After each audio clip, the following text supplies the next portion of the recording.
Marion, aujourd'hui nous sommes jeudi et l'on se retrouve pour les chroniques de Jupiter, ta guidance qui t'indique quel est ton rôle, quelle est ta place au sein de ton entourage, qu'il soit professionnel ou privé. En quelque sorte, quelle est ta mission de vie envers les autres? Cette semaine, j'ai effectué mon tirage avec le Mythicone de Sarah A.L., illustré par Marie Massa. La carte que j'ai tirée est celle de Ujin et Munin.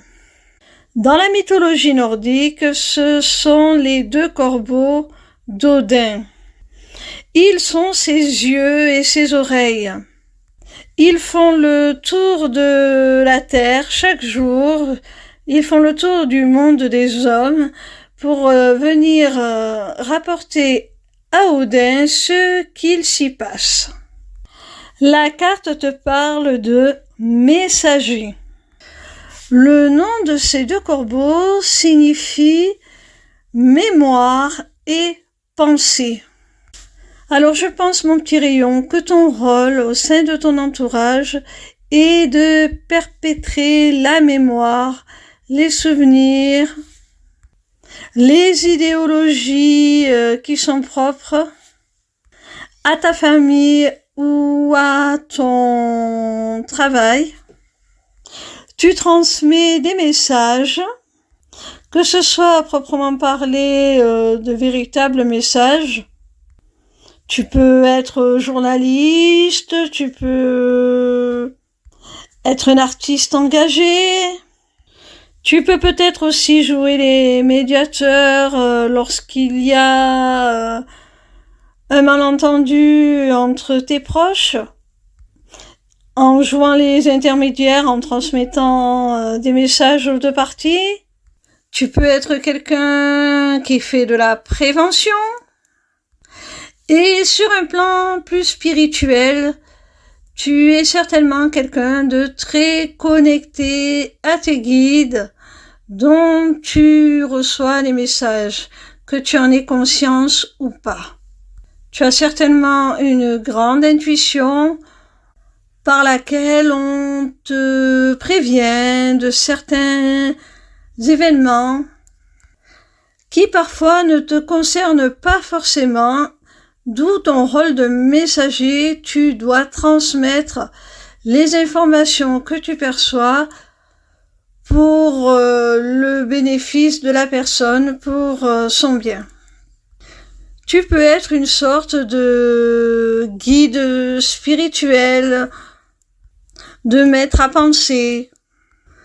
Attention toutefois à ne pas non plus tomber dans la délation, le rapportage.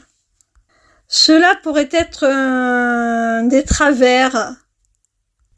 Au sein de ta famille, tu es certainement la personne qu'on vient trouver lorsqu'on a un message à faire passer à quelqu'un et qu'on ne sait pas trop comment s'y prendre, qu'on craint sa réaction. On vient te voir et on te demande: dis, tu voudrais pas lui parler de ça, j'ose pas, je sais pas comment il va réagir. Et du coup, tu peux être amené à faire certaines révélations, à délivrer certaines vérités.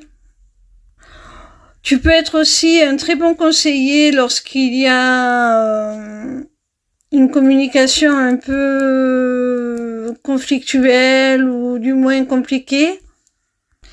Tu peux être aussi quelqu'un de très empathique qui est capable de décoder les messages non verbaux d'une personne.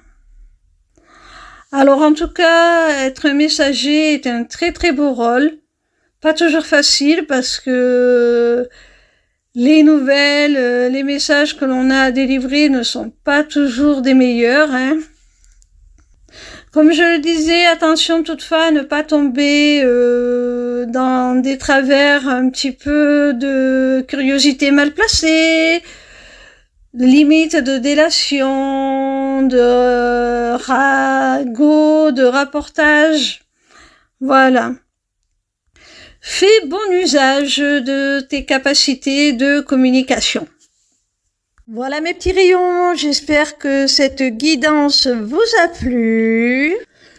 Sachez que désormais vous avez la possibilité de vous inscrire à ma newsletter, le Taroscope, pour recevoir vos prédictions signe par signe chaque semaine. C'est totalement gratuit.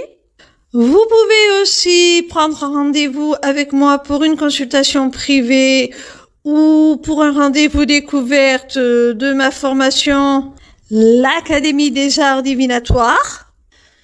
Pour finir, vous avez aussi accès à ma boutique Etsy, où sont déjà mises en vente mes runes, qui seront bientôt rejointes par une autre création originale de ma part, dont je ne vous parlerai pas plus, je maintiens le suspense, je vous fais la surprise.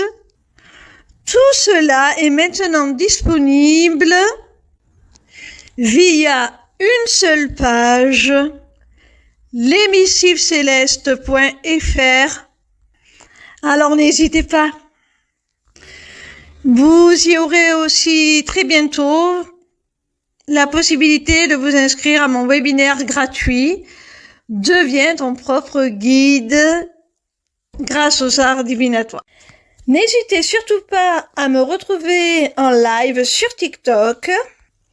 Je répondrai gratuitement à vos questions tous les soirs du lundi au vendredi à partir de 20h.